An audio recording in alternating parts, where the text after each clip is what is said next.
दोस्तों, जब से एलसीड इन्वेस्टमेंट की रीलिस्टिंग बाजार में हुई है, एक कंसेप्ट है बुक वैल्यू का, वो बड़ा जोर पकड़ता हुआ नजर आ रहा है। और आज उस कंसेप्ट से रिलेटेड पूरा निचोड़ आपको इस वीडियो में मिल जाएगा।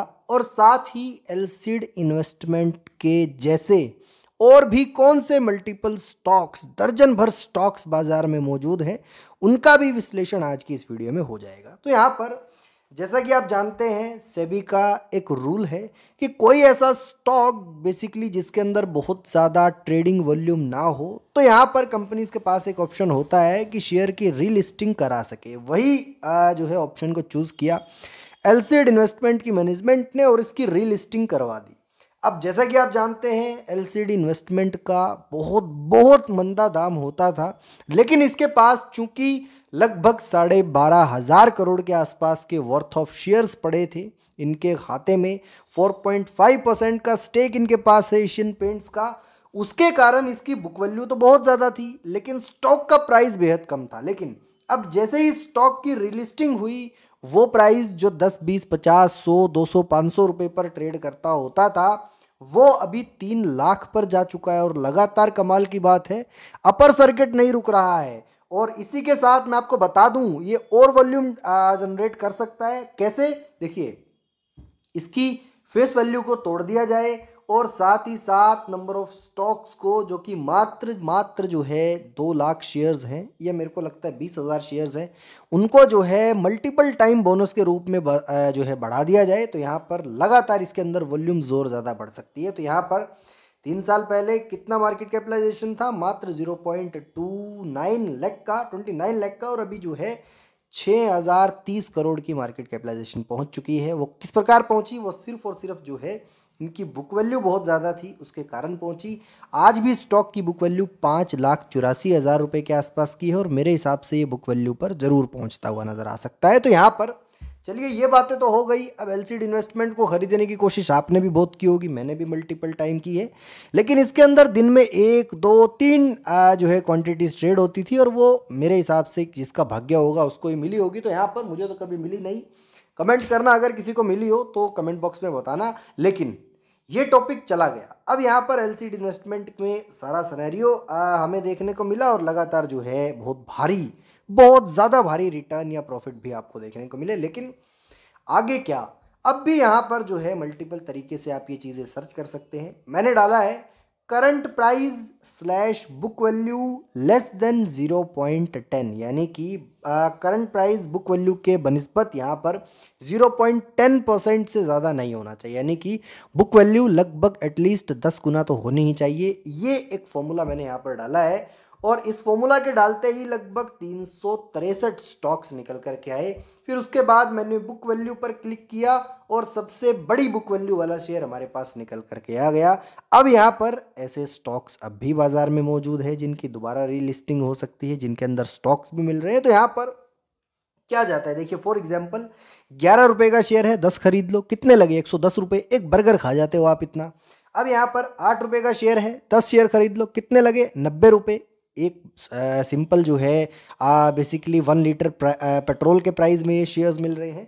तो यहाँ पर अगर जो है किसी स्टॉक में बहुत ज़्यादा डिफरेंस आपको दिखाई दे, मेरे हिसाब से सेम सिनेरियो खींचा जा सकता है, किया जा सकता है। कुछ जाता है नहीं, लेकिन कभी आने लगा तो बहुत बहुत ज़्यादा आएगा। तो यहाँ पर अब मैं आपको बताता हूँ, गोल्ड रैक इन्वेस्टमेंट एक स्टॉक है करके, इसकी बुक वैल्यू है 1713 रुपये के आसपास की, लेकिन करंट प्राइस खड़ा है 11 रुपये के आसपास, यानी कि कितने गुना नीचे है? 100 गुना ऊपर है इससे। अगर इसको देखा जाए, 100 भी नहीं, 170 गुना का डिफरेंस इनकी वैल्यूएशंस के अंदर देखने को मिल रहा है। तो यहाँ पर पहली कंपनी है गोल्ड रॉक इन्वेस्टमेंट लिमिटेड, जिसके अंदर आप स्पष्ट तौर से देख सकते हैं आज भी 5% का अपर सर्किट। इन सभी स्टॉक के अंदर अपर सर्किट अब चलेंगे, क्योंकि एक नई चीज़ इन्वेस्टर्स को देखने को मिली है, और ये चीज़ें अब यहाँ पर भी देखने को मिल सकती है। उसके बाद है फ्रेजर एंड कंपनी, 855 रुपये की बुक वैल्यू है, और मात्र 8 रुपये 92 पैसे का स्टॉक है। ये भी जो है आज अपर सर्किट में होगा। तो यहाँ भी सेम 10% का अपर सर्किट है।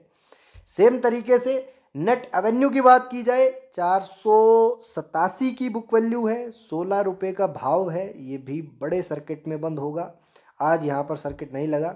इसके बाद तपाड़िया टूल्स, ये तो बड़ा फेमस स्टॉक है। तो यहाँ पर 208 की बुक वैल्यू है और 8 रुपये 35 पैसे का स्टॉक है। यहाँ भी अच्छी खरीदारी होगी।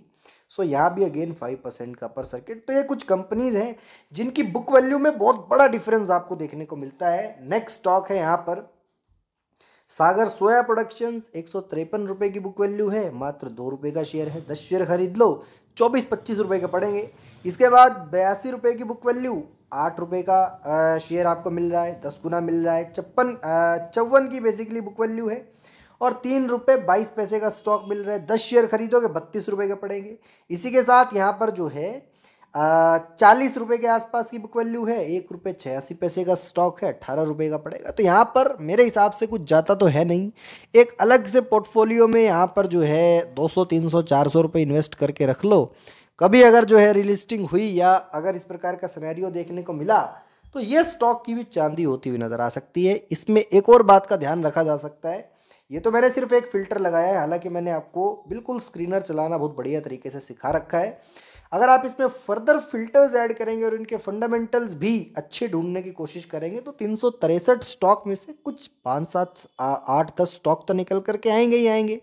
आप उन स्टॉक्स में जो है इस प्रकार का सिनेरियो देख सकते हैं। तो यहाँ पर कुल मिलाकर के बात यह है कि यहाँ भी कल को सेम तरीके का सिनेरियो देखने को मिल सकता है। जिस प्रकार एलसीड इन्वेस्टमेंट में लोग खरीदारी करने के बेताब रहते थे, उसी हिसाब से मैंने देखा है कि तपाड़िया टूल्स में बेसिकली खरीदारी करने को बेताब रहते हैं। बहुत बढ़िया कंपनी भी है, इनफैक्ट इसके फंडामेंटल्स भी काफ़ी सॉलिड है। यहाँ देखा जाए मात्र 12 करोड़ के आसपास की कंपनी है और ये रिलिस्ट जरूर होगी, मैं आपको लिख करके दे सकता हूँ, क्योंकि यहाँ पर कुछ भी प्राइस टू अर्निंग रेशियो नहीं है, लेकिन कंपनी क्वार्टर दर क्वार्टर लगातार आगे बढ़ रही है। 800 करोड़ की तो सिर्फ सेल्स कर रही है, 16% के मार्जिन भी है और लगभग 100 या 111-12 करोड़ के आसपास के नेट प्रॉफिट भी कमा रही है। तो लगातार जो एक बेस्ट से बेस्ट कंपनी के रिजल्ट हो सकते हैं वो यहाँ पर हमको देखने को मिल रही हैं। लेकिन विजा विज यहाँ पर नंबर ऑफ स्टॉक्स की क्वांटिटी काफ़ी कम है, 1,52,00,000 शेयर्स हैं और इसी के साथ कोई भी इसको बेचने को तैयार नहीं है। 10 की फेस वैल्यू है और वॉल्यूम इसके अंदर देखने को मिलती ही नहीं है। तो यहाँ पर आज तो चलिए 5% का अपर सर्किट है, लोगों ने खरीदा है बेचा है तपाड़िया टूल्स के अंदर, लेकिन यहाँ भी मैं ऐसा मानता हूँ कि सेम सिनेरियो कल को देखने को मिल सकता है। कमाल की बात ये भी है, अगर 5% का अपर सर्किट लगा है तो लोगों ने खरीदा है, अब किसी ने खरीदा है तो किसी ने बेचा भी होगा। तो ये ही तरीका आपने आजमाना है और अगर लोग खरीदते हैं तो आप मार्केट खुलने से पहले ऑर्डर लगा सकते हैं, प्राइस से ज़्यादा ऑर्डर लगा सकते हैं। तो यहाँ पर अगर भारी वॉल्यूम्स देखने को मिलेगी तो यहाँ पर फॉर एग्जांपल 8 रुपये का शेयर है, आप बाय वैल्यू लगा दो 16 की, अब कोई डबल में भी बेचना चाहेगा तो भी आपको मिल जाएगा। तो इस प्रकार के सिनेरियो के साथ ये चीज़ें मिलती हुई नज़र आ सकती है। एक यहाँ पर इस वीडियो बनाने का मकसद ये भी है कि इस कंसेप्ट को भी बेसिकली मैं क्लियर करना चाहता था और क्यों एलसीडी इन्वेस्टमेंट जो कि कुछ चंद रुपयों का स्टॉक होता था वो आज 3 लाख पर देखने को मिल रहा है और क्यों कल 4.5-5 लाख या 5.5 लाख तक भी देखने को मिल सकता है। उसके पीछे का कंसेप्ट था बुक वैल्यू, और बुक वैल्यू चाहे कितनी ही बड़ी हो, जब तक कोई खरीदेगा बेचेगा ही नहीं, जब तक वॉल्यूम्स ही नहीं होंगी तो यहाँ पर शेयर प्राइस नहीं बढ़ेगा। और इसी में वो सभी का रूल काम आता है जिसके अंदर जिस भी कंपनी में अगर बहुत ज़्यादा वॉल्यूम्स या फिर जीरो वॉल्यूम्स टाइप का सिनेरियो देखने को मिले वो कंपनी रीलिस्टिंग करती हुई नज़र आ सकती है। जब यहाँ पर रिलिस्ट होगी तो उसकी एग्जैक्ट वैल्यूएशंस के ऊपर चीज़ें रिलिस्ट होंगी और जब यहाँ पर भाव बढ़ेगा तो लोग बेचना भी शुरू करेंगे और जब लोग बेचना शुरू करेंगे तो लोग खरीदना भी शुरू करेंगे। तो ये कंसेप्ट है जिसे समझना बहुत ज़रूरी है। इसके कुछ एग्जांपल्स या उदाहरण मैंने इस वीडियो में आपको दिए हैं, तो इनमें जिसके भी अच्छे फंडामेंटल्स हो वहाँ आप ये कार्यक्रम करते हुए नज़र आ सकते हैं। आज एलसीड इन्वेस्टमेंट की जगह तपाड़िया टूल्स में भी 5% का पर सर्किट लगा है, खूब जो है खरीदारी हुई है। तो दोस्तों मुझे ये भी बता देना कि वो खुशकिस्मत कौन है जिसके पास एलसीडी इन्वेस्टमेंट के स्टॉक है और आज उसकी चांदी हो गई है। तो यहाँ पर किसी के पास 10 स्टॉक भी होंगे तो 30 लाख रुपए के आसपास उसके पोर्टफोलियो में आ चुके हैं। किसी के पास 100 शेयर्स होंगे तो 3 करोड़ रुपए आ चुके हैं। किसी के पास 1000 शेयर्स होंगे तो यहाँ पर लगभग 30 करोड़ रुपए उसके पास आ चुके हैं। तो यहाँ पर कमेंट बॉक्स खुला है, ज़रूर बताइएगा कौन कौन एलसीडी इन्वेस्टमेंट के स्टॉक्स को अपने पोर्टफोलियो में रख के बैठा है और किसने बेच दिए हैं, किसने होल्ड किया है। ये सारा परसेप्शन क्लियर करने की कोशिश करें।